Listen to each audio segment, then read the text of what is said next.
con los invitados que estuvimos respecto a poner sobre la mesa en qué estado está la ejecución, en presupuesto, en metas y sobre todo cómo se va a profundizar la política pública del gobierno del cambio. Segundo, comunicación, Néstor. Es indudable que hay que afinar las comunicaciones de todo el gobierno. Seguimos conectados en Mañanas Blue. Desde este momento dirige Camila Zuluaga. Son las 10 de la mañana, 33 minutos. Aquí seguimos conectados con ustedes en Mañanas Blue. Vamos hasta la 1 de la tarde en el 301-764-4108, que es nuestra línea de WhatsApp. Ahí ustedes nos pueden empezar a escribir desde ya sus mensajes. Y por supuesto, seguir a través de nuestro chat en el canal de YouTube de Blue Radio en vivo. El expresidente de Uruguay, Pepe Mujica, es noticia. Y es noticia por cuenta de su salud, Lucas, porque ha anunciado que tiene una enfermedad, que tiene cáncer de esófago, ha dicho el expresidente de Uruguay, Pepe Mujica. Sí, señora Camila, acaba de anunciarlo en una rueda de prensa. El expresidente de Uruguay entre 2010 y 2015 acaba de anunciar que tiene un tumor en el esófago que le fue descubierto el pasado viernes en medio de unos chequeos médicos, y dice que la situación se complica un poco porque padece una enfermedad inmunológica desde hace más de 20 años, por lo que pensar en un tratamiento de quimioterapia es complejo. Si le parece, escuchemos el anuncio. Necesito informarles que el viernes pasado concurrí al Casmo a hacerme un chequeo, a resulta de lo cual se descubrió que tengo un tumor en el esófago, que es algo obviamente muy comprometido y que es doblemente complejo en mi caso porque padezco una enfermedad inmunológica hace más de 20 años que me afectó, entre otras cosas, los riñones, lo cual crea obvias dificultades para técnicas de quimioterapia o de cirugía. Todo eso lo están evaluando los galenos, haciendo análisis celular, cómo sigue esta historia. El expresidente, Camila, tiene 88 años, está próximo a cumplir el próximo 20 de mayo los 89 años, y dice entonces que también desde hace más de 20 tiene una enfermedad inmunológica que ha venido siendo tratada por los médicos, y bueno, que empezará a ver cuál tratamiento se le puede hacer debido a sus dos condiciones en este momento. Pepe Mujica, expresidente de Uruguay. Claudia, que ha sido un referente para la América Latina, pues que gobierna muchos de los países nuestros en estos momentos, empezando por el presidente Gustavo Petro, que sin duda alguna Pepe Mujica fue una de esas izquierdas exguerrilleras que logró llegar al poder y dio un ejemplo enorme a través de su gobierno, y por eso es tan importante, y el mundo empieza a ponerle los ojos a Uruguay nuevamente por cuenta de lo que acaba de decir el expresidente Mujica.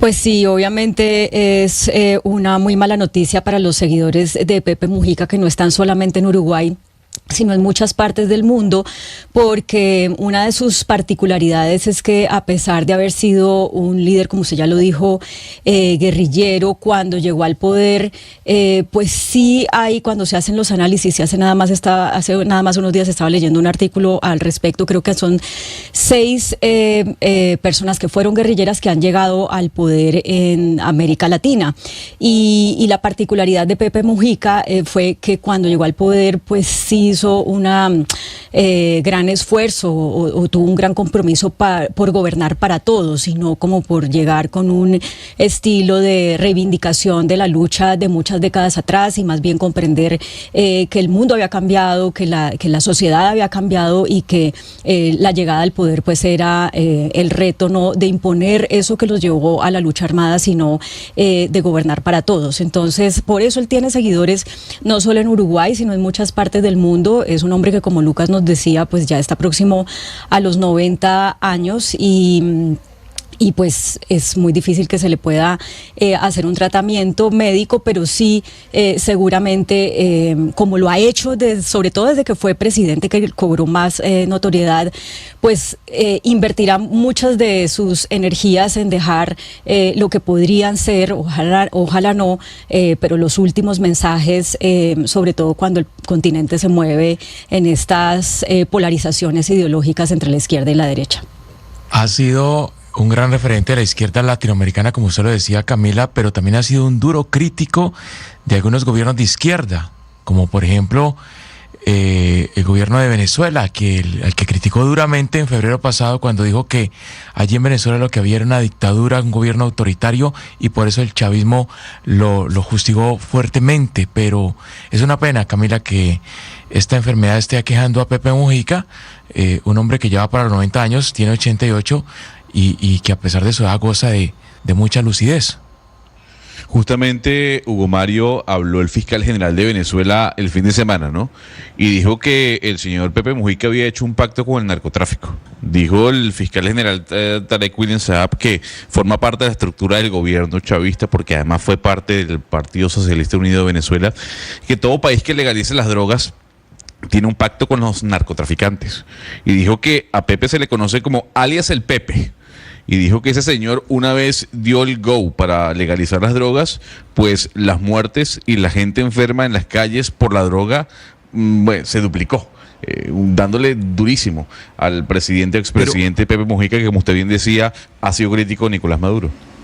Pero mire, no, el nombre de Pepe Mujica hace parte de una izquierda democrática, digamos, decorosa, decente, en el sentido de que Pepe Mujica se elevó por encima inclusive de esos cuestionamientos que se le hicieron a esa izquierda extrema de los 60, de los 70, que militó en grupos subversivos.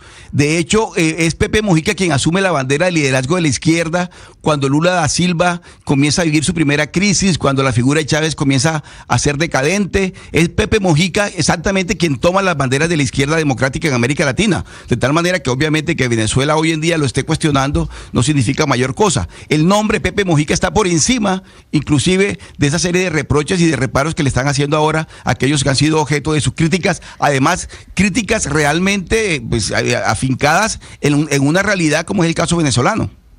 A propósito de eso que ustedes recuerdan sobre, pues, digamos, las críticas que le ha hecho al gobierno venezolano, que no son de este gobierno, vienen incluso de cuando Hugo Chávez todavía estaba vivo. Yo le hice varias entrevistas a Pepe Mujica, una de ellas antes de la Cumbre de las Américas que se llevó a cabo en Cartagena, y en esa entrevista él le hablaba directamente a Hugo Chávez, le decía pues que había que corregir, que había que el país no estaba bien, que el uso de los recursos del petróleo pues no los estaba utilizando en función de mejorar el bienestar de la gente, etcétera, cosas por el estilo.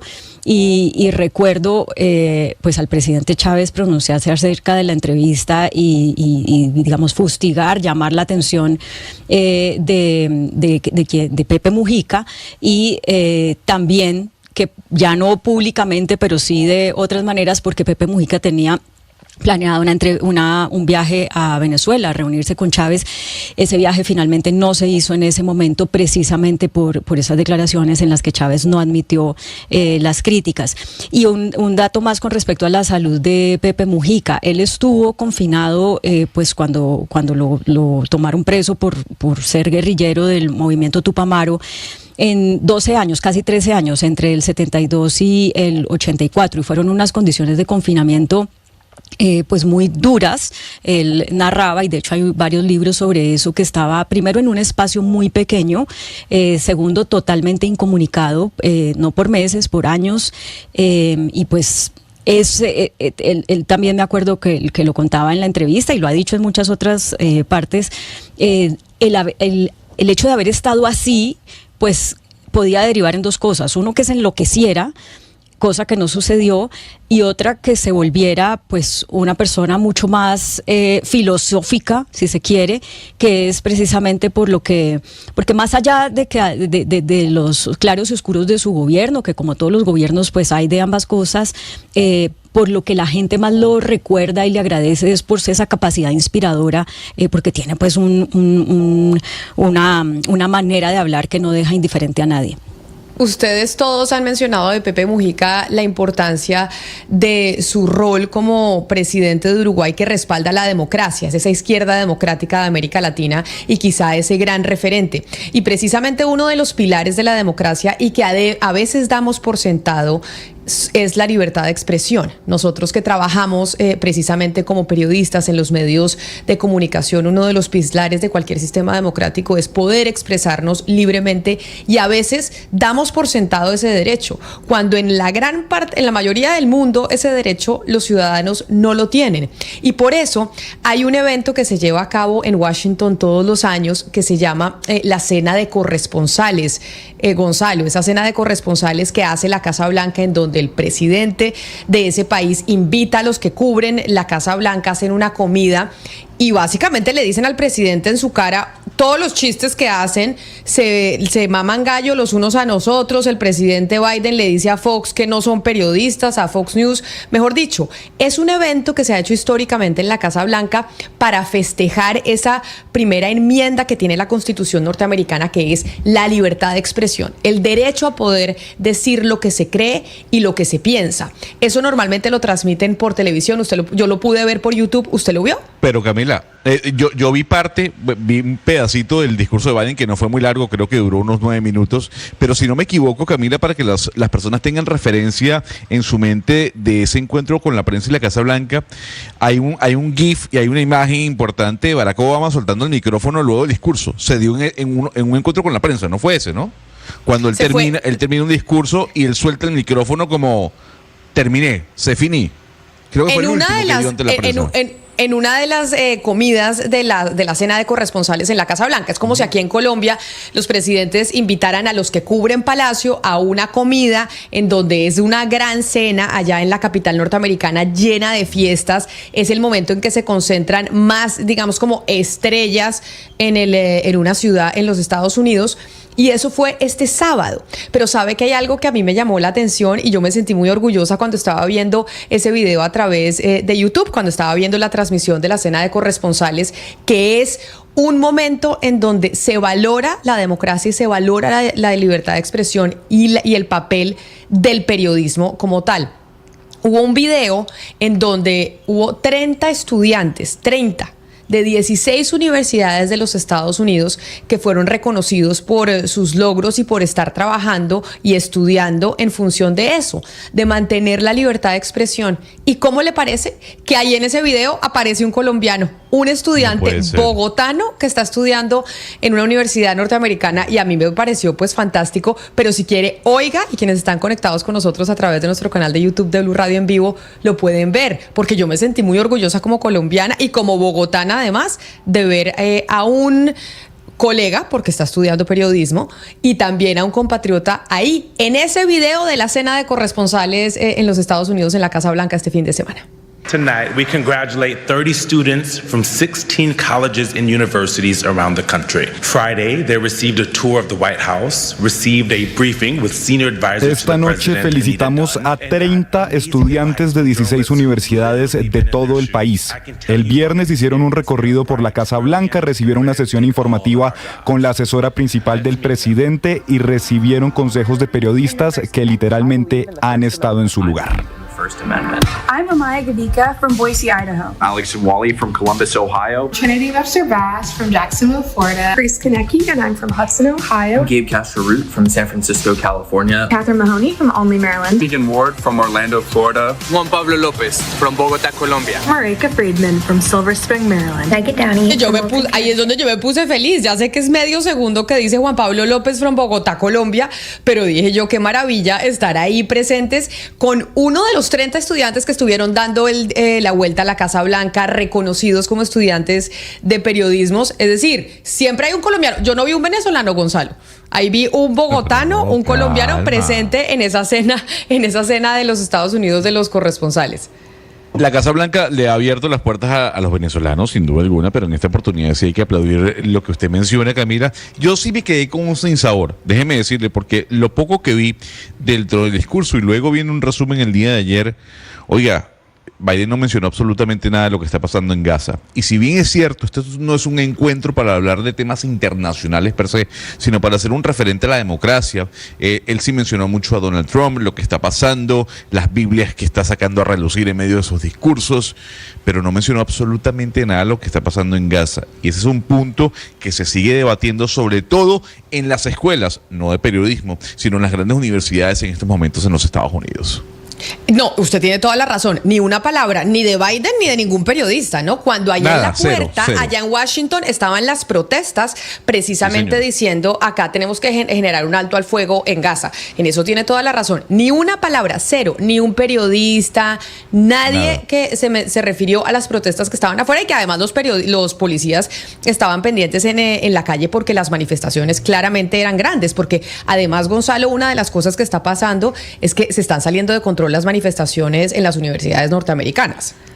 Ese efecto dominó que empezó en Colombia y la semana pasada tuvimos a uno de los profesores que evoca esa protesta en contra de la posición de Estados Unidos, en contra del lobby que hace la comunidad judía en las universidades de los Estados Unidos. Se ha digamos, Camila, se ha plasmado en otras casas de estudio. Lo mencionábamos, Yale, UCLA, NYU, en Texas incluso, y lo que vimos el fin de semana en Washington. Hay mucha crítica y el análisis que se hace post a este encuentro con los periodistas por parte de demócratas y republicanos, analistas políticos que dicen, oiga, Biden tuvo que mencionar algo sobre el tema de Gaza. ¿Por qué, Camila? Porque así como usted va diciendo que se le está saliendo de control a las universidades y al propio gobierno, recordemos que es año electoral y que este tema le va a costar a Biden. Hubo llamadita telefónica, eso sí, hay que decirlo. El fin de semana Netanyahu y Biden hablaron por teléfono y hoy hay reunión entre Egipto, Qatar, Israel y Hamás, a ver si llegan a un acuerdo de paz, al menos que sea duradero. Ahora vamos a ver qué pasa. Usted ya nos hará el seguimiento de esas reuniones entre esos 4 países, bueno, 3 países y un grupo terrorista que es Hamás. Pero mire, Gonzalo, sobre las elecciones presidenciales en los Estados Unidos en noviembre, una de las frases con las que yo me quedé de esa cena de corresponsales es que tal vez esa podría ser la que se dio este fin de semana, la última cena de corresponsales en la Casa Blanca, porque creen muchos periodistas en ese país que si llega a ganar Donald Trump, podría no volver a repetirse esa cena. ¿Por qué? Porque ya se sabe que la relación que tiene el presidente Trump con la prensa no es la mejor y que el presidente Trump pues no es como el mayor defensor de que se pueda decir absolutamente todo lo que quieren los periodistas, o en esa relación que ha tenido con los medios ha sido muy tensa. Así que puede ser, dependiendo de lo que pase en noviembre con las elecciones gringas, que esta sea la última cena de corresponsales, o por lo menos así lo dijeron algunos de sus presentadores este fin de semana. Pero como usted menciona, las manifestaciones pro Palestina y pro cese al fuego en los Estados Unidos a las 10 de la mañana 51 minutos.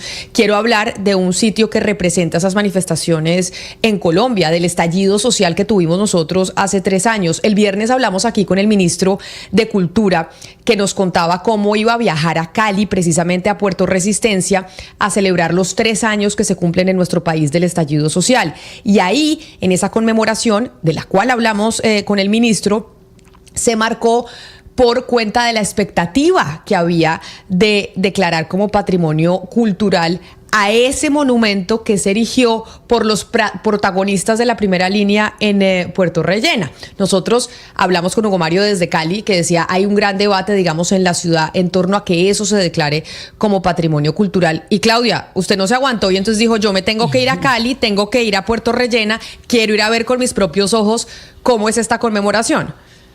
Pues yo tenía que ir a Cali este fin de semana y dije, pues obviamente tengo que ir a ver cómo están las cosas. Yo estuve en la época del estallido social cubriendo los hechos una semana, pero no había vuelto y quería entender pues qué había pasado. Entonces, Camila, le quiero contar sobre lo que vi, sobre lo que sentí, pero antes yo le quiero preguntar a usted y a quienes quieran participar de la mesa, ¿ustedes qué se imaginan que es Puerto Resistencia? Si lo pudieran definir en una palabra o una frase.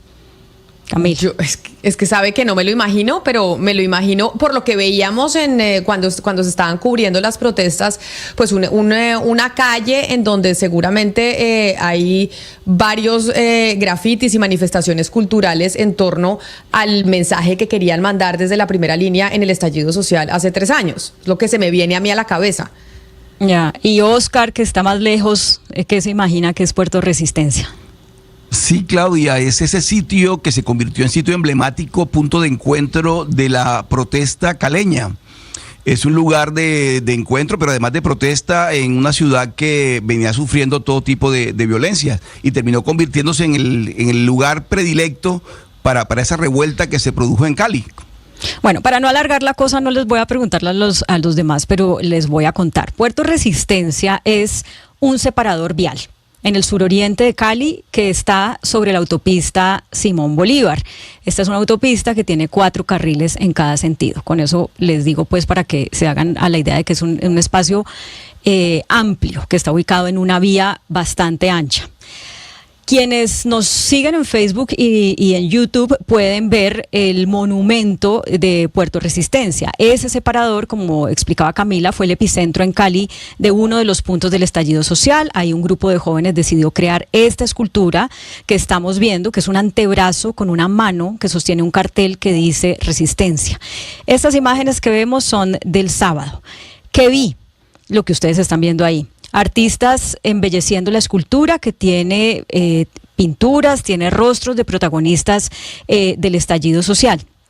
Y vi también vendedores, la mayoría de ellas mujeres, que venden camisetas, que venden pañoletas, que venden recordatorios del movimiento social.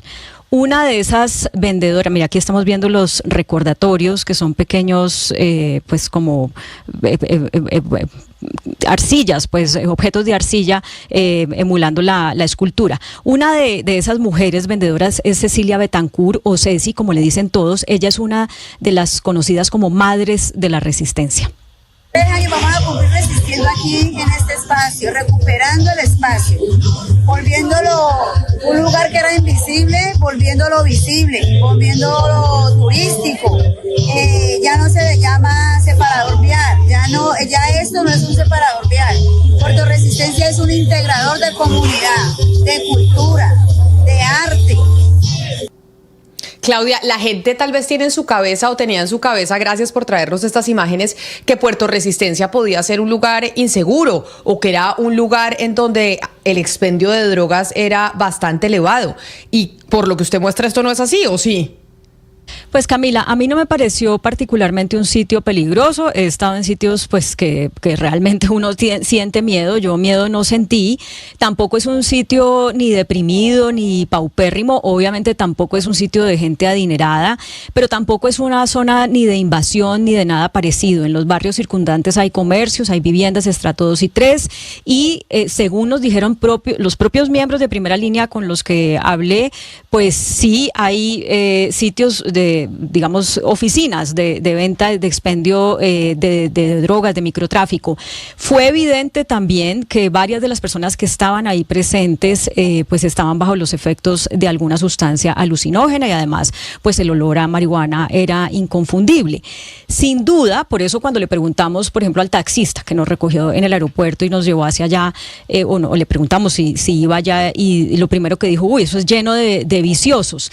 Pero varios de los líderes que ahí estaban reconocieron que entre sus miembros hay quienes tienen problemas de consumo de alucinógenos, pero fueron enfáticos en decir que ni eso, ni la criminalidad es lo que los define. Decirle a quienes piensan que declarar ese monumento un patrimonio cultural es avalar la violencia, avalar la delincuencia. No, allí sí le hago un llamado a todo el mundo a que venga para ahora Puerto Resistencia, a conocer nuestra historia, nuestra memoria y conocer un poco de nosotros, para que no se llene de imaginación, porque siempre nos dicen como bandoleros, bandidos, y nada, nosotros estamos para construir, estamos en los diálogos, estamos construyendo los territorios y en eso estamos, dedicados duro al territorio. La persona que estábamos oyendo, Camila, se llama Heidelberg Granobles, pero a él nadie lo llama así. A él todo el mundo le dice wow, porque esa es una muletilla que él usa o que usaba al hablar. De cualquier cosa, wow, wow, wow, por eso se quedó así. Hoy hace parte de la UTL del representante a la Cámara, Gildardo Silva, quien fue que reemplazó en la curul al fallecido José Alberto Tejada. José Alberto Tejada era un periodista dueño del Canal 2 en Cali, que durante la protesta social pues se convirtió como en un papá para muchos de los primera línea, terminó lanzándose a la política por el pacto histórico, ganó, pero él murió hace 2 meses. El hecho es que, wow, este joven al que acabamos de oír ya no está encapuchado, él no tiene deudas con la justicia, pero varios de sus compañeros sí. Estos compañeros, hablamos con algunos de ellos, no los tenemos acá, quedaron libres por vencimiento de términos, pero sus procesos pues siguen abiertos. Claudia, pero ya que usted menciona eso, usted sobre la infiltración de esta protesta por grupos al margen de la ley y por movimientos políticos, ¿con qué impresión se quedó? Porque eso se dijo mucho y muchas de las personas que se estaban oponiendo o que había debate frente a declarar patrimonio este monumento de Puerto Resistencia así lo decían, que lo que pasa es que ahí había infiltración de grupos al margen de la ley y era declarar patrimonio algo que estaba pues avalando precisamente la delincuencia. Pues Camila, obviamente pregunté por la infiltración del ELN, que era lo que más se decía en ese momento, y pues claro está que todos me contestaron contundentemente que no. Claro, es su versión y pues es de esperarse que si eso fuera así, tampoco se lo van a decir a un medio de comunicación convencional como nosotros, porque de hecho también fue evidente, porque me lo dijeron, pues que nosotros no somos santos de su devoción, creen que somos parte del problema. Pero lo que sí dicen, y con mucho orgullo, es que ellos pusieron a este gobierno, que ellos son gobierno y por eso ellos, los nadie o los que sobran, un poco para emular parte de esta banda sonora que oí ahí en esas 2 horas que estuvimos, los que sobran, como la canción de Los Prisioneros que sonó varias veces en ese rato, pues ellos, más que centrarse en discutir si el monumento es arte o no es arte, si es feo, si es bonito, plantean una perspectiva diferente y por eso volvamos a escuchar a Cecilia. Que esto es historia, porque la historia se parte en 2 después del 28A. Fuimos un grupo de personas, no 1 ni 2, fue todo un país que salió a protestar en las calles, que creamos conciencia aunque falta, pero logramos ser gobierno. Nosotros somos gobierno, somos el pueblo. Esto es historia, esto es memoria, y la gente que no está de acuerdo y nos señala y nos juzga, por uno nos pagamos todos. Los invito a que vengan al espacio, nos conozcan, escuchen nuestros testimonios, conozcan la historia de cada figura que hay en el monumento, que conozcan a los emprendedores, que conozcan a las mujeres de Puerto Resistencia, que no somos vándalas, somos mujeres cabezas de hogar, que después del estallido encontramos una oportunidad de trabajar y que ya somos una asociación de artesanos constituida legalmente. Eso fue lo que yo hice, Camila, ir allá. Yo misma tenía la prevención de si pues tenía que ir como tener un permiso previamente. Me di cuenta de que no es así, que cualquier persona puede llegar. Durante esas aproximadamente 2 horas que estuve ahí, vi cómo llegó una señora de la comunidad, dijo quiero donar 5,000 pesos a la causa donde los dejo. Vi a jóvenes que no eran de ahí llegar a comprar recordatorios. Vi a un miembro de la Guardia Indígena del Cauca. Hablé con un señor que antes era albañil, que perdió su trabajo en pandemia, se quedó a vivir ahí, le dicen el Cortico, y se ha convertido en un, digamos, agricultor del separador. Usted camina por ese separador y ahí encuentra hierbas, zanahorias, raíces chinas, es un cultivo, es una huerta urbana en un separador de una ciudad. Y también vi, y ustedes lo pueden ver en las imágenes para quienes están siguiéndonos en Facebook y en el canal de YouTube, que ahí se hace la olla comunitaria. Yo vi a mucha gente comer de esa olla, a mí me ofrecieron comer, todo el que quiso pudo comer, alcanzó para muchos, Camila. Eso que usted está narrando, Claudia, y que lo que nos decía Ceci en su video o en ese testimonio, pues es que efectivamente el estallido social eligió al gobierno del presidente Gustavo Petro, y eso es así. Y cuando usted muestra estas imágenes, uno entiende, por ejemplo, esas ollas comunitarias que ha venido tratando de promover el gobierno actual. Es meterse en esa Colombia que puso presidente y que hoy efectivamente está gobernando. Y por eso muchas cosas que a veces otra Colombia no entiende, cuando se escucha a esta gente, pues sí se logra comprender mucho más cuáles son los cambios que se quieren generar desde un gobierno que ellos eligieron y que pues que tienen todo el derecho de que se generen los cambios que propusieron en su momento. Claudia, pero ahí, digamos, hay policía, hay autoridades, ¿quiénes están, quién es la autoridad en el sector? Pues Camila, fíjese lo curioso, del otro lado del separador, o de uno de los lados del separador, hay un CAI, ahí lo estamos viendo. La comunidad de Puerto Resistencia, a la que le preguntamos, bueno, ¿y con los policías qué? Nos dice que con los tombos, esa es la manera como yo oigo que le dicen a la policía, al menos en el Valle del Cauca desde que yo era niña, ni fu ni fa. Algunas personas quieren que haya diálogo con la policía, otras pues ni de riesgos ni de vainas. Les pregunté si hablaban con el alcalde Alejandro Eder, me dijeron que no, que por ahora no quieren hablar con él. El hecho, Camila, es que justo al lado de ese CAI, y ahí lo estamos viendo en las imágenes, hay un monumento hecho también por la comunidad. Es un monumento que para algunos debería ser el monumento principal. Es una olla de casi 2 metros de altura que representa pues lo que le dio combustible a la protesta social. ¿Qué fue eso? La unión de la comunidad para calmar lo que les debilita el cuerpo, lo que enardece la mente, lo que pisotea su dignidad, es decir, para calmar el hambre. Un hambre que hace 3 años sin duda era de papa, de yuca, de arroz, de plátano, de carne, pero que ahora, Camila, por lo menos, por lo que yo sentí al estar ahí, también es hambre de mantener viva la esperanza de cambio, aunque algunas personas digan, eso sí, no muy duro, que ese cambio no les ha solucionado todavía la vida.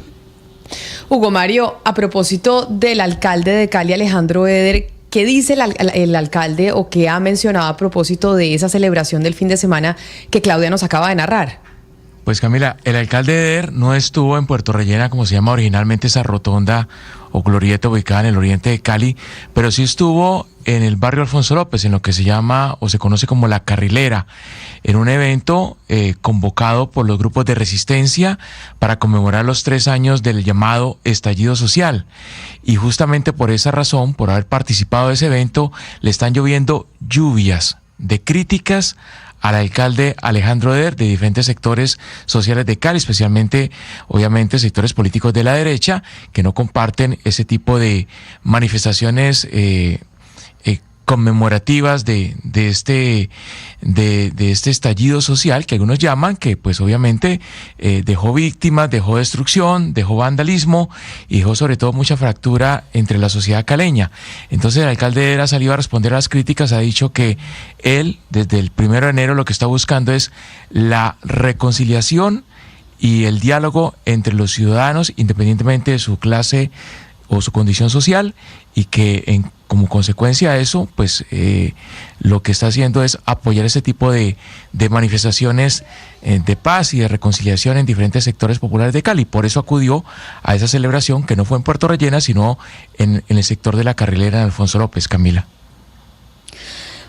yo creo que el primer paso del reto es acercarse, porque hay que romper esto de que por acercarse entonces uno está avalando, uno está simpatizando, no, son simplemente diferentes formas de pensar, y creo que para poderse acercar hay que entender que simplemente estas personas que seguramente piensan muy distinto por la vida que han tenido, por el mundo en el que han vivido, pues también existen en la sociedad, y así como desde otros sectores esperan que esas personas no se arroguen el derecho a eliminar a las que son diferentes, pues también desde estos sectores que se resisten, por ejemplo, a que el alcalde vaya a un acto de estos, deben pensar que no tienen el derecho de eliminar a los otros, ni físicamente, ni ignorándolos, que es como muchos pretenden hacer. Entonces, el primer paso del reto es acercarse para derribar los estigmas. Y de eso se trata, porque es la gran división y polarización que hay alrededor de tantos temas en nuestro país a nivel político. Oscar, porque usted no sabe la cantidad de mensajes, y les agradezco enormemente a todos los oyentes que nos están escribiendo, principalmente también desde Cali, al 301-764-4108, algunos muy molestos y diciendo que no podemos exaltar ahora Puerto Resistencia, que no podemos decir esto y lo otro. Y no se trata de exaltar o no exaltar, se trata de mostrar una realidad, y se trata de mostrar algo que sucedió también este fin de semana, y de ver esa otra Colombia que a veces desde muchos sectores, Oscar, nos negamos a ver, y que es importante hacerlo también. Así es, Camila, pero también este proceso de reconciliación, digamos, este llamado a reconciliación también tiene que incluir a la fuerza pública. Es que yo recuerdo muy bien que allí, en ese sitio también, ahí en Puerto Rellena o Puerto Resistencia, hay unos ataques a la fuerza pública, a la policía. Ahí fueron atacados unos agentes de la policía. Fue secuestrado un agente de la policía. Hubo un desaparecido de la fuerza pública. De tal manera que yo sí creo, por supuesto, que todos hacemos fuerza y nos sumamos a este esfuerzo por la reconciliación y el acuerdo pacífico entre todos los que tuvieron que ver con Puerto Resistencia.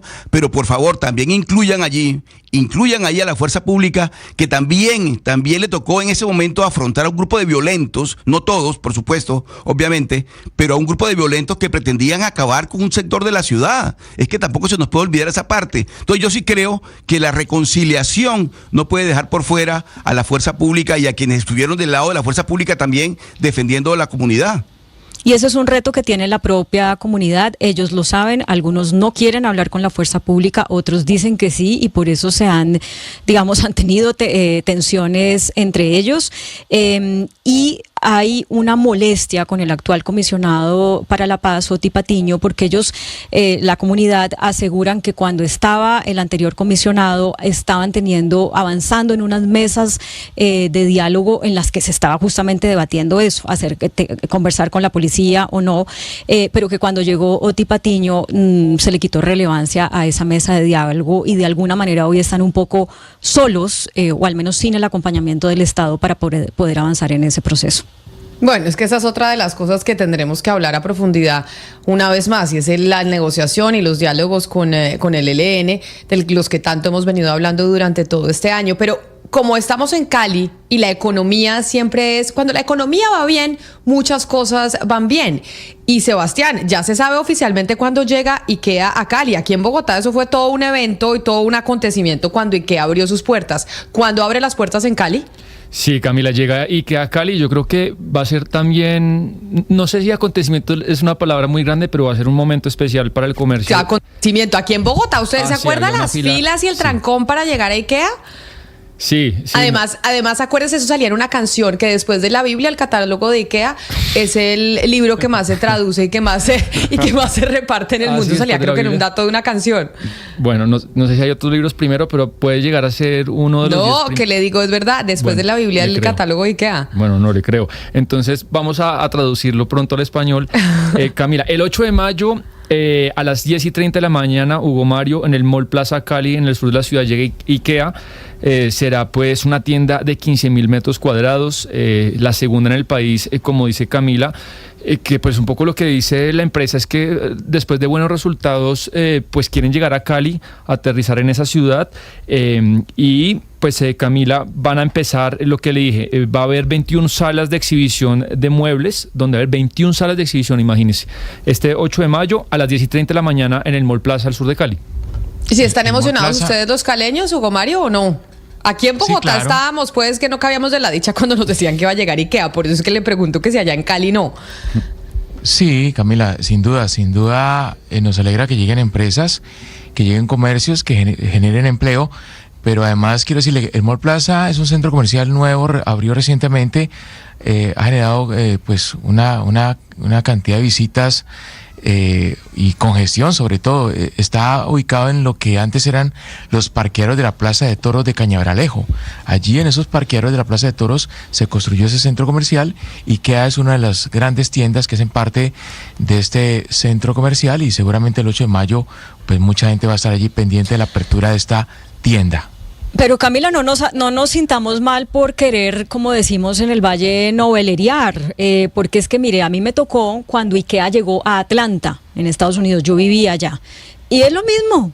O sea, las filas para ir a ver qué era eso tan bueno y tan económico y tan, o sea, eso no es de que seamos provincianos ni no, por eso, no, eso es lo más, es que es un muy por buen eso almacén. le digo que nosotros estábamos en toda la emoción cuando llegó a Bogotá y siempre dijimos cuántas veces, Gonzalo, no hablamos y es que ya va a llegar Ikea y ya va a llegar y ya va a llegar y bueno, finalmente llegó. Pero además claro. Esos Ikeas de aquí, el de aquí de Bogotá es exactamente igualitiquitico al de allá de Atlanta y al de todas las partes del mundo. Uy, sí, eso vende lo mismo. Es lo mismo, Camila.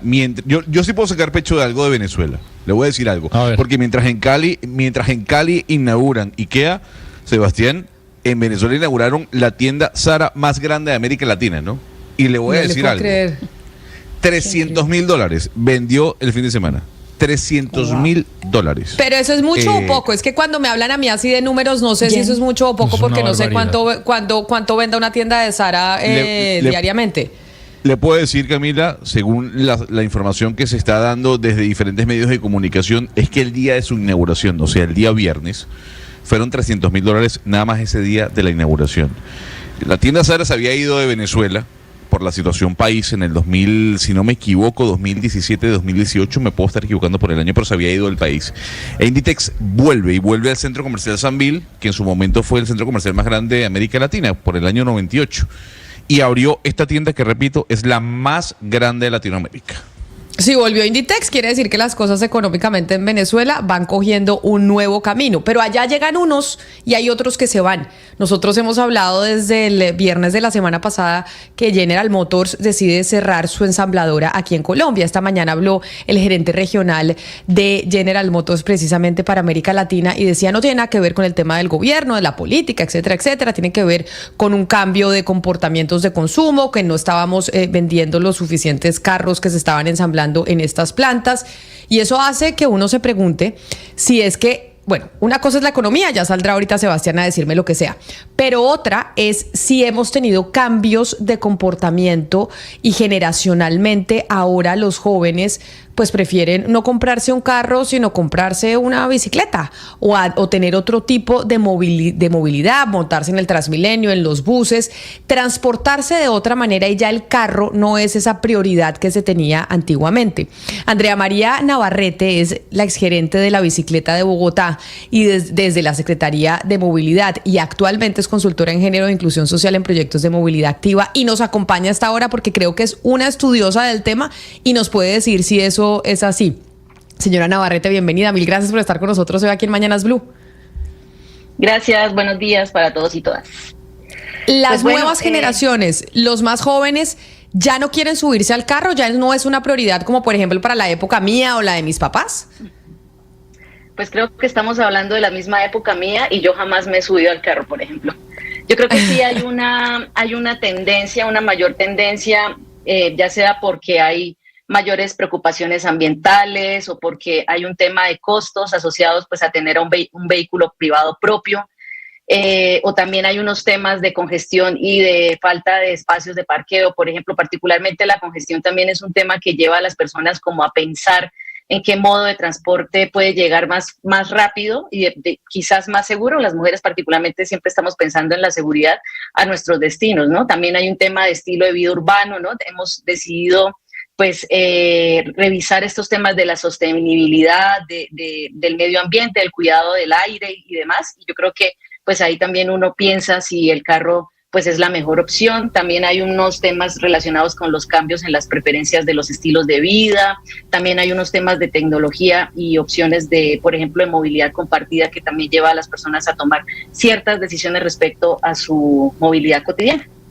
Claro, pero ¿nos estamos bajando los bogotanos y los colombianos en general del carro o se está envejeciendo la flota automotor? Que son dos cosas distintas. Una, que la gente no esté cambiando de carro.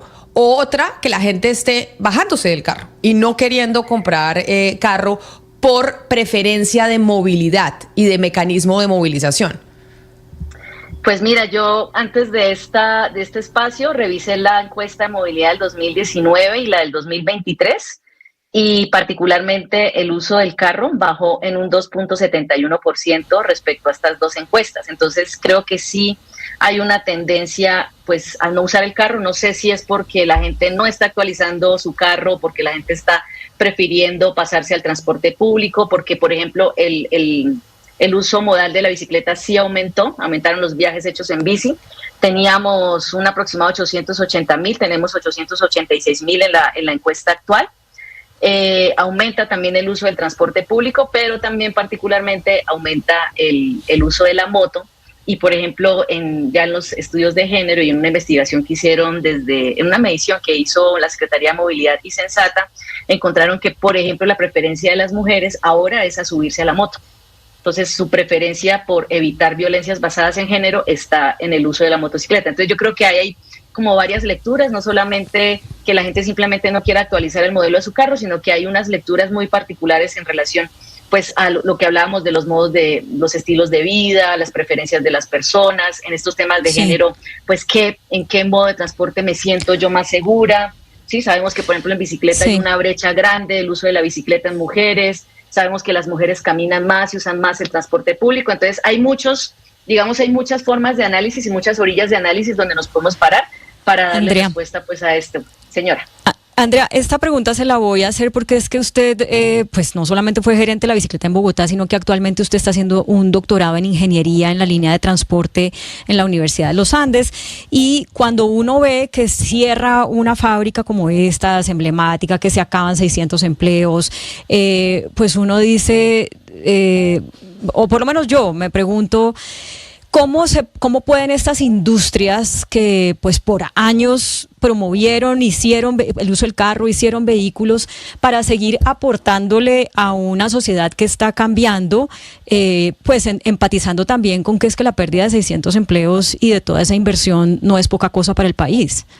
Claro, pues yo creo que hay que poner los ojitos en todo este tema de la transición energética. Pues ya sabemos que el modelo a combustión pues es un modelo contaminante que ha dañado las ciudades, ha dañado el medio ambiente, ha dañado el aire, y tenemos una crisis climática pues que para nadie es un secreto. Entonces yo creo que ahí la oportunidad para las empresas automotrices pues tiene que ver justamente con esa transición energética.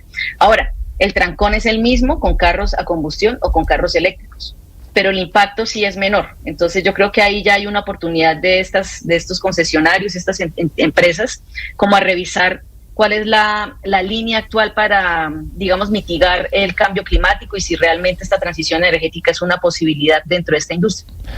Doctora Navarrete, pero yo le quería preguntar, ¿por qué usted está seguro que esto se debe a un poco a esa toma de conciencia o una clase media urbana que tiene estas nuevas preferencias en su día a día y no a una caída abrupta pues del sector como tal? Porque uno ve los números y Colombia tuvo una caída de la venta de carros del 30% el año pasado, o sea, fue un desplome total. Entonces, usted nos habla también como de Bogotá. ¿Usted cree que lo que usted dice de Bogotá se puede extrapolar a todo el país? Pues mira, yo soy de Bucaramanga, entonces también tengo un poco como esa realidad en mi cabeza, y es que yo siento que hay una preferencia alta, muy alta por la moto.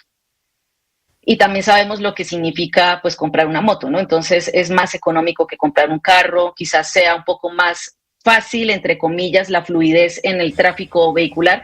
Sin embargo, aumenta la siniestralidad y eso también es un dato bastante preocupante. Yo creo que hay que revisar también las cifras que tenemos en relación a la siniestralidad y cómo la moto ocupa el lugar número 1 en números de siniestros viales. Entonces ahí, como les digo, no se puede hacer un análisis desde una simple orilla, desde pensar que una empresa cierra porque ya no compran carros, sino que hay que ver es por qué está sucediendo esto y cuál es el comportamiento de la gente, porque sí creo que hay unos cambios de comportamiento, sí creo que hay una mayor conciencia en los temas ambientales, particularmente en las juventudes, y esto genera, pues por supuesto, también unas dinámicas distintas en relación pues al vehículo que yo quiero tener para movilizarme o a la decisión modal de mi movilidad cotidiana.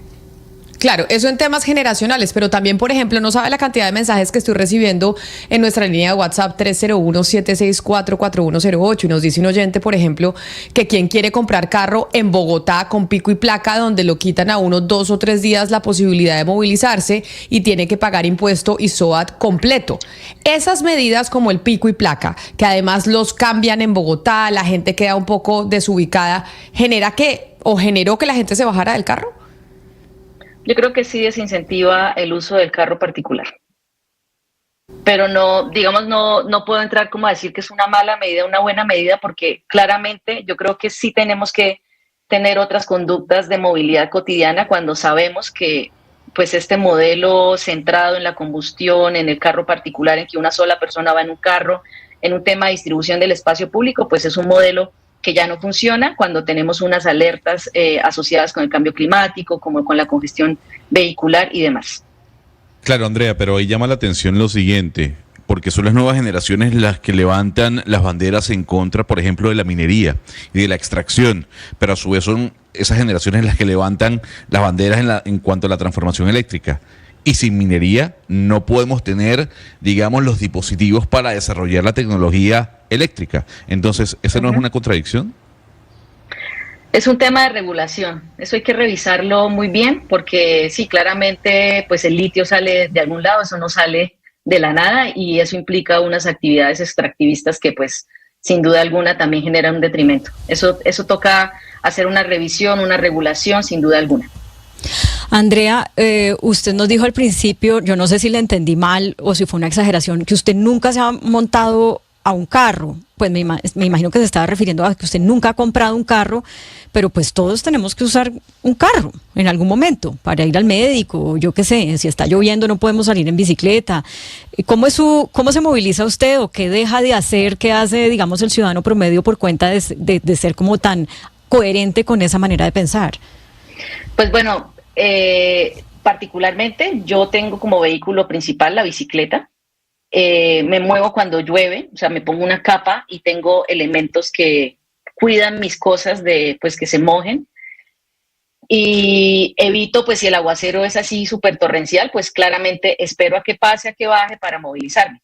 No, lo que yo quiero es, yo sí me he subido a carros, he usado taxis, he usado Uber, no tengo licencia de conducción, jamás he comprado un carro, jamás voy a comprar un carro.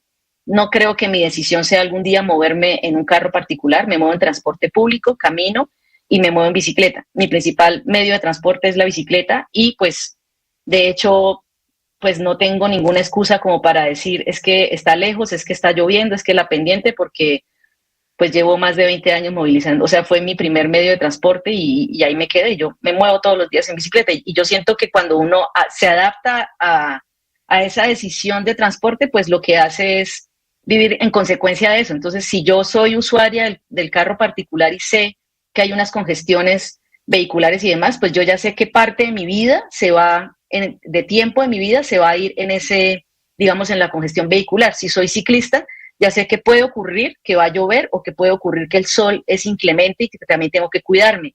Si voy a ser usuaria de transporte público, ya sé que hay también unas condiciones particulares de seguridad, de horarios, de tiempos que también invierto en movilizarme. Entonces yo creo que cuando uno tiene claro cuál es su decisión modal, pues sabe lo que implica moverse en la decisión modal que tenga o que asuma.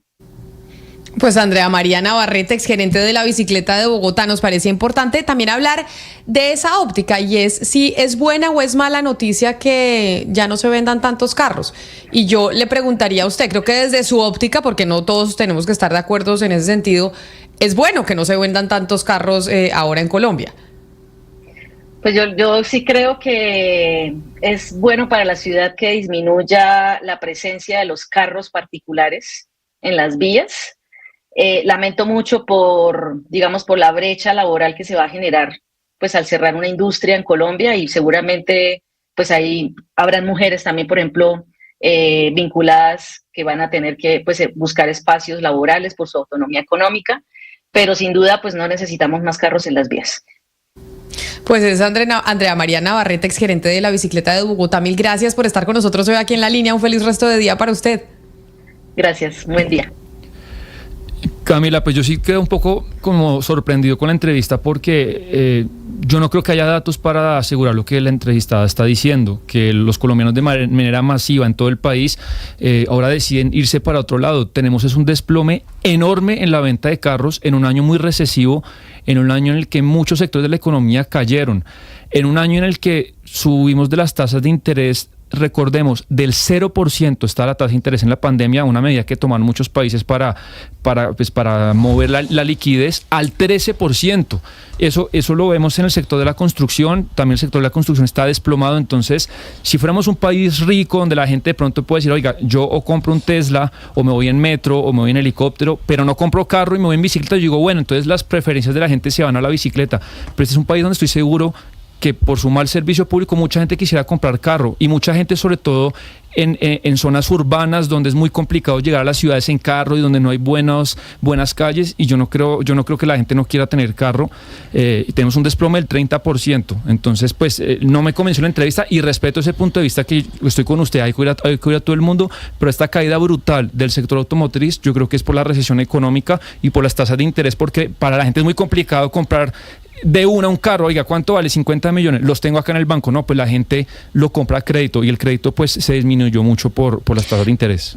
Pero la invitada no dijo que específicamente el caso colombiano, dijo que era una tendencia en el mundo, y de hecho, por ejemplo, en San Francisco, desde que empezó desde que se creó Uber, esa tendencia se vio inmediatamente. Para los jóvenes era más chévere poder andar en carro que poder andar en un Uber que comprar un carro, porque además así podían alargarse en las rumbas, y tomaban, no pasaba nada porque no tenían que manejar.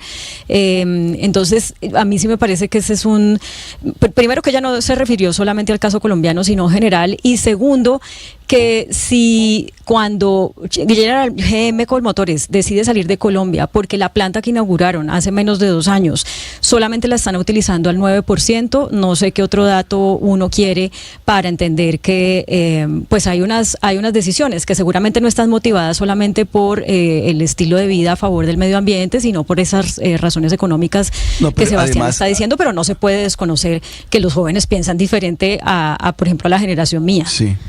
Pero además ese tema generacional es muy importante. Le voy a decir por qué, lo digo por mí. Cuando uno comienza la universidad y termina la universidad y comienza sus primeros trabajos, sus primeros vínculos laborales, uno piensa en el carro. Hablo de una generación distinta a la generación actual. Uno piensa en el carro porque es una manera de comenzar a escalar socialmente y económicamente.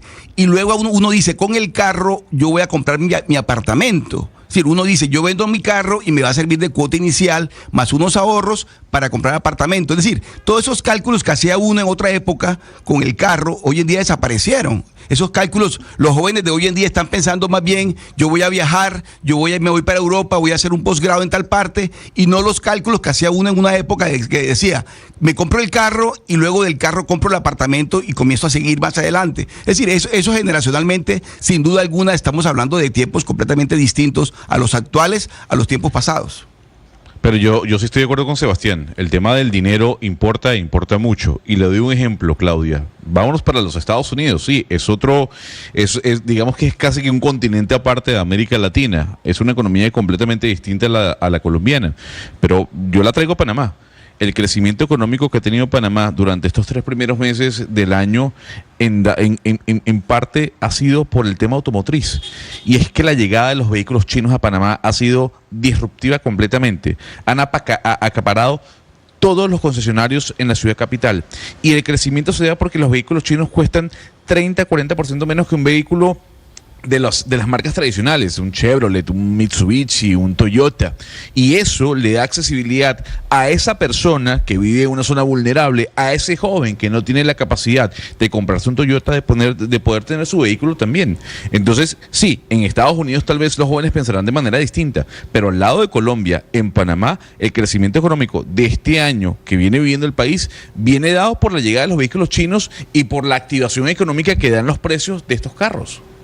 Claro, ustedes hablan de actividad económica y de activación, y Sebastián habla fuertemente de las altas tasas de interés, que es una de las razones por las cuales se han vendido menos vehículos. Pero es que precisamente eso es lo que quiere el Banco de la República y lo que quieren los bancos centrales. Allá en Estados Unidos la Reserva Federal también quiere que la economía se frene. Y se frene porque es que necesitamos parar la inflación, y es escoger entre una u otra cosa, Sebastián.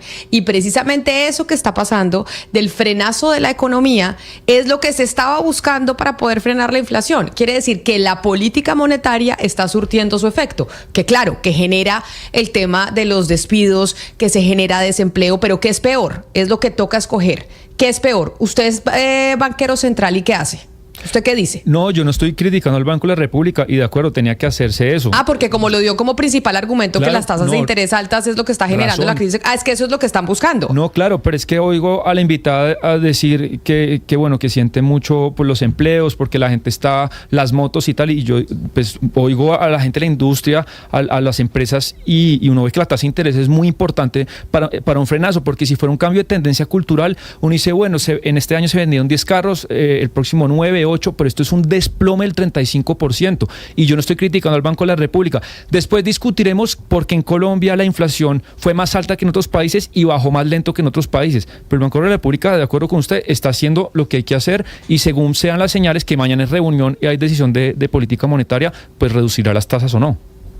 Yo no creo, y menos cuando la Reserva Federal está manteniendo sus tasas. Pero bueno, lo que quiero decir es que constantemente se anda juzgando al Banco de la República, y eso es lo que dice el sector automotrices. No podemos vender más carros o no estamos vendiendo más carros, entre otras cosas, por cuenta de las altas tasas de interés. Pero precisamente es lo que se busca, y lo que se está buscando desde hace rato es cómo podemos frenar un poco para que no sigan perdiendo valor los ahorros de la gente en su banco. Esos ahorritos que usted tiene ahí, el impuesto camuflado, es la inflación. Y es función del Banco de la República lograr que esa inflación no sea tan alta, para que usted no tenga ese impuesto camuflado que nos toca a todos con nuestros ahorros, o la gente, pues mejor dicho, que logra tener ahorros, Sebastián, en el país. Sí, de acuerdo con usted. Pasa que si la inflación hubiera bajado en Colombia al ritmo que bajó en Chile, al ritmo que bajó en Brasil, al ritmo que bajó en México, pues habría mucho más margen para reactivar el crédito y para aligerar la cartera de los bancos. Pero acá la inflación, desde que asumió el gobierno hasta hoy, ha bajado del 13 al 7. Imagínense, casi 2 años, 5 puntos, mientras en los otros países bajó mucho más rápido, y eso pues le da más margen al banco, que como le decía, mañana pues en la tarde veremos si se mantiene estable o si hay bajada, o qué decide la Junta del Banco de la República. Nosotros tenemos que hacer una pausa muy cortita, pero ustedes no se muevan porque vamos a hablar. Claudia, ¿se leyó la columna del ex vicepresidente Germán Vargas Lleras en el periódico El Tiempo? Sí, señora. Este fin de semana. Óscar, ¿usted se la leyó? Sí, yo leo, sabe que yo leo a Vargas Lleras todos los domingos, y esta vez, claro, por supuesto que sí, por el tema coyuntural. Yo no. Yo no lo leo todos los domingos, pero es que en esta oportunidad retomó un tema que hemos venido nosotros hablando en estos micrófonos durante ya 2 semanas. Y habló de un tema en el que hemos sido intensos, y es el asunto del agua en Bogotá, y responsabilizando pues al mandatario, al presidente, de haber frenado como alcalde un proyecto importante que tal vez no nos habría tenido con racionamiento en medio del fenómeno del Niño en el país. Hacemos una pausa y regresamos para hablar de eso.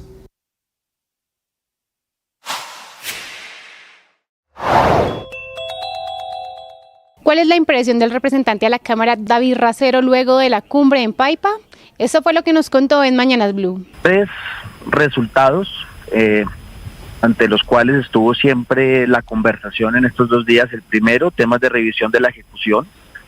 Antes de terminar el segundo año de gobierno, una reunión, tal vez yo creo que las más importantes que ha tenido el gabinete con los invitados que estuvimos, respecto a poner sobre la mesa en qué estado está la ejecución, en presupuesto, en metas, y sobre todo cómo se va a profundizar la política pública del gobierno del cambio. Segundo, comunicación, Néstor. Es indudable que hay que afinar las comunicaciones de todo el gobierno, cosas que se están haciendo pero no se están comunicando bien, y eso en la política del siglo XXI de nada sirve hacer lo que se hace si no se comunica. Y tercero, un poco el fortalecimiento del equipo de trabajo. La parte anímica es clave para afrontar los retos, y eso hubo muy buen ambiente durante los 2 días. Sigan la entrevista completa en nuestro canal de YouTube. En Blue le ponemos cara a la radio.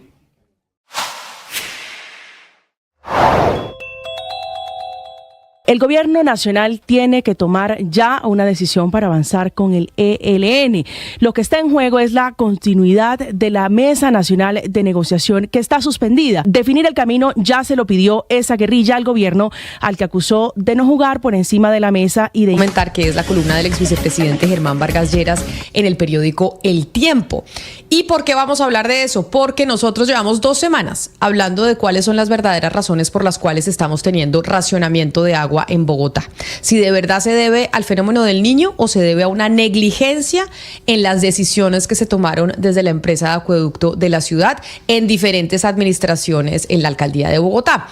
El vicepresidente Germán Vargas Lleras se refirió al tema y dice, Claudia, que él cuando era ministro, pues cuando era vicepresidente, pero estaba a cargo de la cartera de vivienda, porque acuérdense que con Germán Vargas tuvimos una cosa muy sui generis, ¿no? Que él estaba a cargo de 3 ministerios: vivienda, transporte, ¿y cuál era el otro?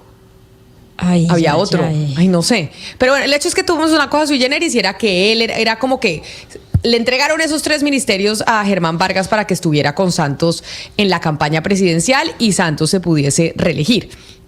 Entonces, él dice que cuando él estaba de vicepresidente a cargo de la cartera de vivienda y que el alcalde de Bogotá era el presidente Gustavo Petro, él dijo que iba a ser muy costoso y muy equivocado que el alcalde hubiese decidido abandonar el proyecto de Chingaza 2, y los oyentes que nos acompañan todos los días nos han oído hablar todas estas semanas el tema de Chingaza 2, Chingaza 2, Chingaza 2. Dijo en esa columna el ex vicepresidente Germán Vargas Lleras que esa había sido una decisión del alcalde de Bogotá en ese momento, Gustavo Petro, y de su gerente del acueducto, Diego Bravo, que eso fue un grandísimo error y que haber hecho Chingaza 2 le ofrecía a la ciudad tener total seguridad de abastecimiento hasta el año 2050.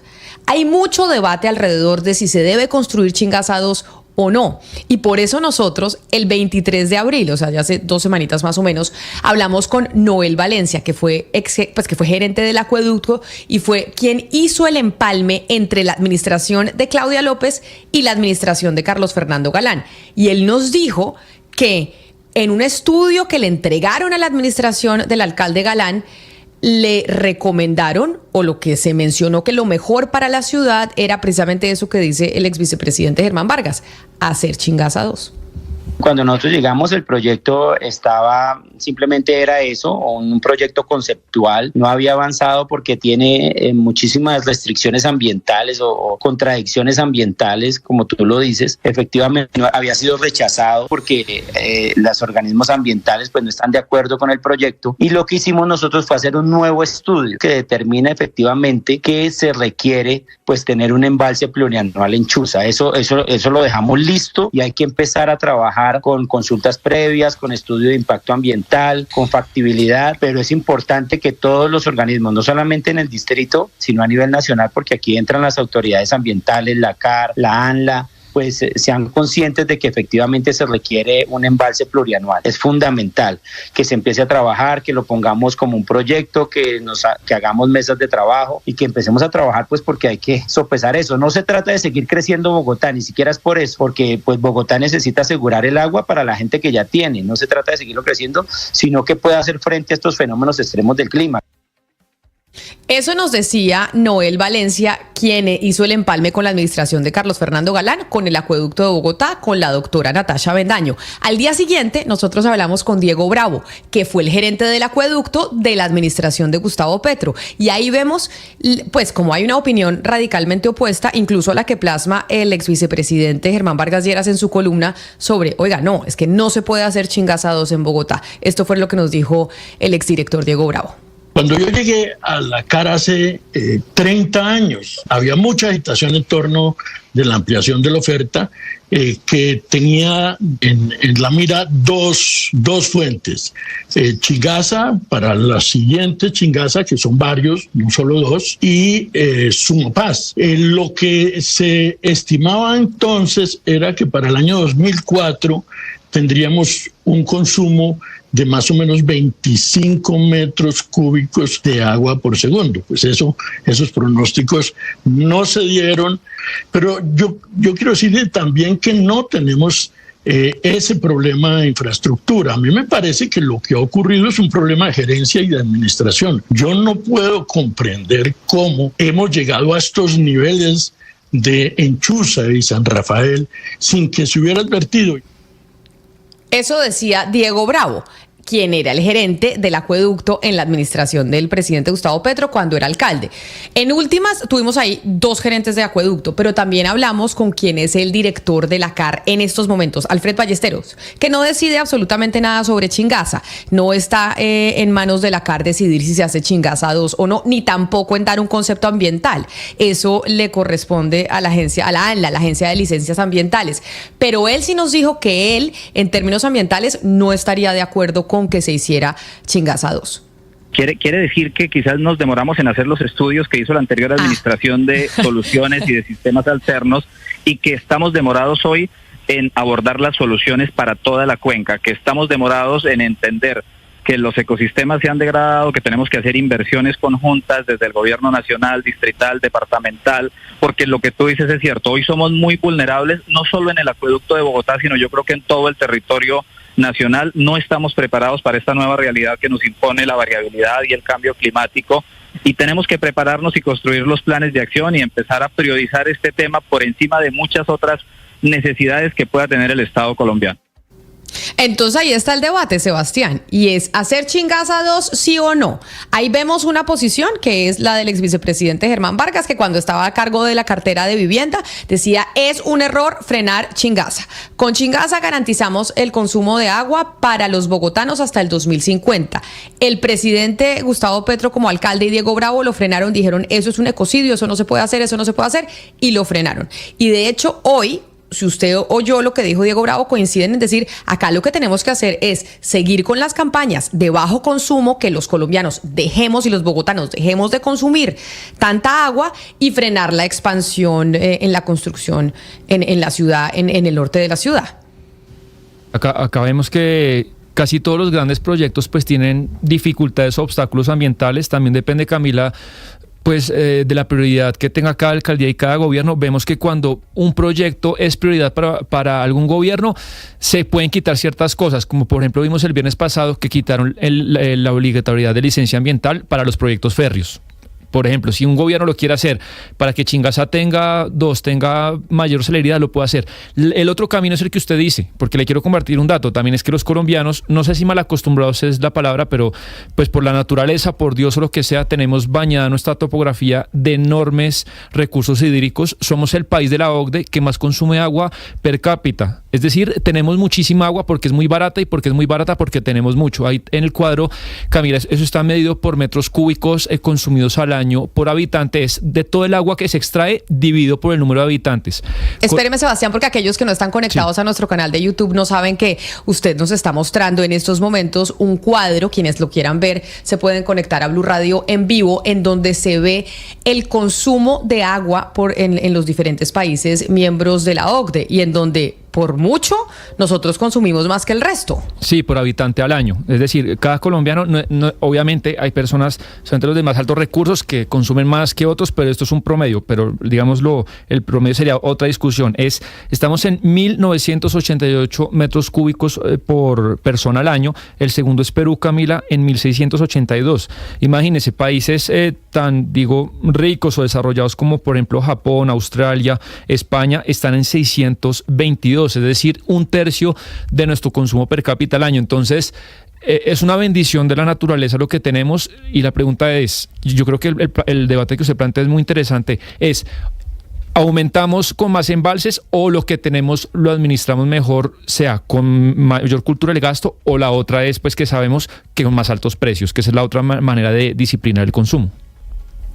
Además, Camila, pues yo no sé si el presidente Sebastián de pronto dé el brazo a torcer, porque Natalia Gutiérrez, la presidenta de Colgen, decía aquí la semana pasada en entrevista que después de reunirse con las generadoras, el presidente les dijo puntualmente que él en campaña había dicho que no estaba de acuerdo con los embalses, pero que en este momento, y después de entender cómo funciona mucho más al detalle este sector, Colombia tiene que volver a retomar proyectos de embalse. Entonces yo no sé, Camila, si de pronto todo esto vaya conduciendo a que de pronto con algunas modificaciones Chingaza 2 pudiera llegar a ser una realidad, porque el presidente ha cambiado un poco ese parecer frente a los proyectos de embalses.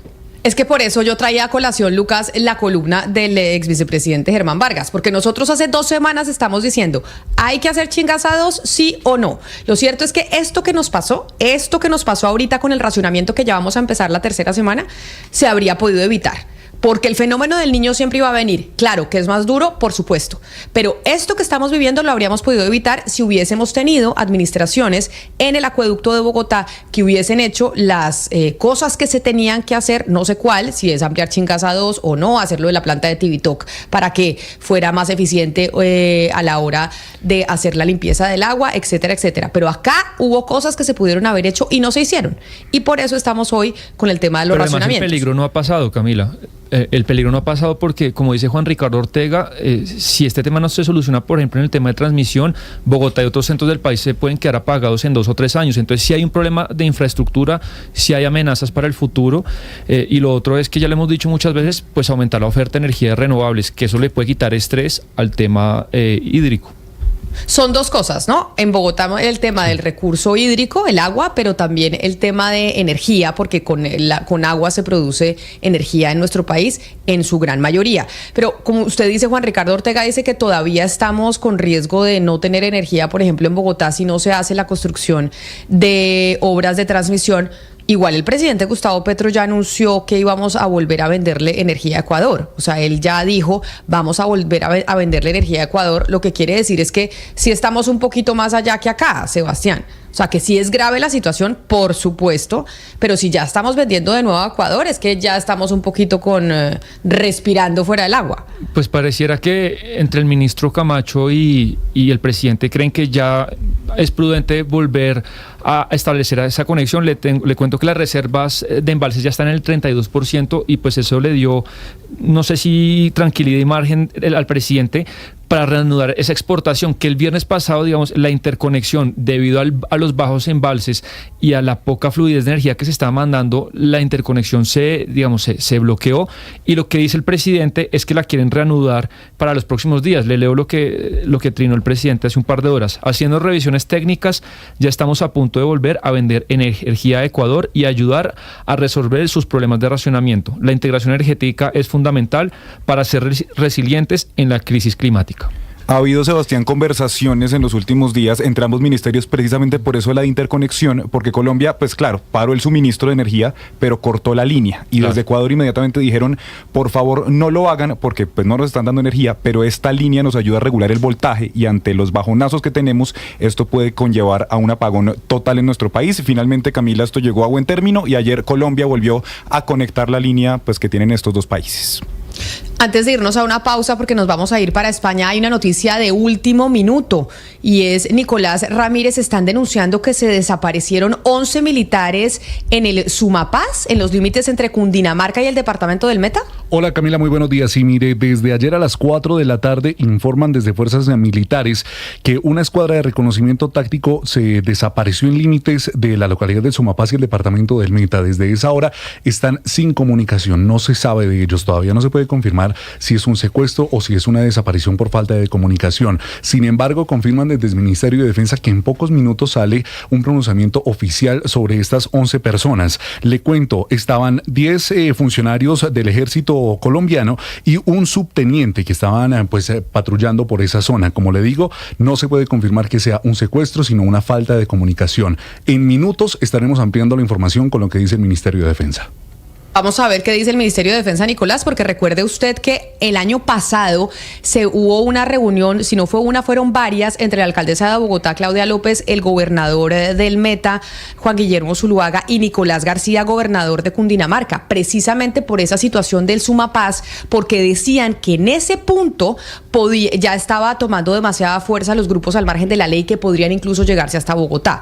Esa fue una reunión entre esos 3 mandatarios por el peligro, decían ellos en su momento, de lo que podía estar pasando en el Sumapaz. Por eso es importantísimo que aclaren desde el Ministerio de la Defensa si es por falta de comunicación, porque se perdió con un equipo, la comunicación y demás, o porque están en manos de grupos al margen de la ley. Sí, Camila, lo que podemos confirmar en este momento es que en este momento pues no hay comunicación, que es por falta de comunicación que se están dando estas afirmaciones de desaparición. Por el momento no podemos confirmar que haya sido un secuestro. Le cuento que también que a la zona se está desplazando el brigadier general Rodolfo Morales Franco, comandante de 13ª Brigada, para ponerse enfrente a la novedad. Y asimismo, fuerzas militares y capitán de la Fuerza Militar están esperando el informe oficial de la la brigada número 13 para establecer y esclarecer cuáles son las causas de esta desaparición. Sin embargo, reiteramos, a pocos minutos el ministerio va a entregar pues la declaración oficial. Tengamos en cuenta que esta es una zona de conflicto muy grave, pero pues todavía no podemos aseverar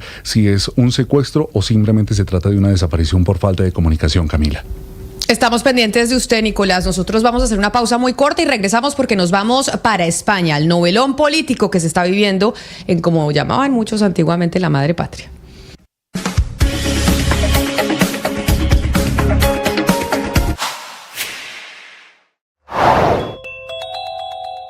El gobierno nacional tiene que tomar ya una decisión para avanzar con el ELN. Lo que está en juego es la continuidad de la Mesa Nacional de Negociación que está suspendida. Definir el camino ya se lo pidió esa guerrilla al gobierno, al que acusó de no jugar por encima de la mesa y de incluso estar buscando la desmovilización de algunos de sus frentes. Ahora se lo está pidiendo su propia delegación oficial. La petición fue formal en un documento que va firmado por Vera Grave, que es la jefe negociadora, y por el senador Iván Cepeda, que no se quedan en el hecho de simplemente pedirle que tome una decisión, sino que le dan una alternativa al presidente Gustavo Petro: determinar o decidir que esa estructura ha dejado de ser parte de la organización con la que hoy están negociando a nivel nacional para poder desarrollar con ella un proceso paralelo, un proceso autónomo. Eso significaría varias cosas. Por un lado, la atomización de la Mesa Nacional de Diálogos y por ende la confirmación de que el ELN, igual que la disidencia de las FARC, tiene disidencia en el departamento de Nariño. En un segundo plano, la confirmación de que la negociación va a ser más difícil de lo que pensó el presidente Petro, que sentenció que cuando él llegara al poder se iba a acabar esa guerrilla en 3 meses. Yo estoy feliz de encontrarme con ustedes. A mí me... Ustedes lo que finalmente he decidido. De ello he informado previamente al jefe del Estado esta misma mañana. He decidido seguir con más fuerza si cabe al frente de la presidencia del Gobierno de España. Esta decisión no supone un punto y seguido, es un punto y aparte, se lo garantizo. Por eso asumo ante ustedes mi compromiso de trabajar sin descanso, con firmeza y con serenidad por la regeneración pendiente de nuestra democracia y por el avance y la consolidación de derechos y de libertades. Asumo la decisión de continuar con más fuerza si cabe al frente de la presidencia del Gobierno de España. Ahí estaban ustedes escuchando y viendo al presidente español Pedro Sánchez diciendo, después de 5 días de un retiro espiritual, que iba a continuar como presidente de ese país. Pero nuestra compañera, nuestra colega María Alejandra Villamizar está precisamente en Madrid y pudo ver y sentir en las calles, María Alejandra, usted lo que realmente está sintiendo la gente que apoya en cierta medida a Pedro Sánchez, porque esta novela que estamos viendo desde el otro lado del charco pareciera, o nosotros lo decíamos así la semana pasada, como de una república banana. ¿Realmente es así? Usted que estuvo ahí en la calle, ¿qué está pensando la gente allá en España? Camila, ¿qué tal? La gente está desconcertada. O sea, desde el miércoles pasado, España, en buena parte, la España política, digamos, pero también la España de los ciudadanos que así no se quieran enterar mucho de la política, terminan, por supuesto, tocados con una situación inédita como la que se presentó. La gente en su asombro, los que salieron a apoyar a Sánchez el sábado en una manifestación que aquí se califica como no pequeña, pero no tan grande como hubiera podido ser, pues son básicamente los del PSOE, los del Partido Socialista Español, que es el partido del presidente Sánchez.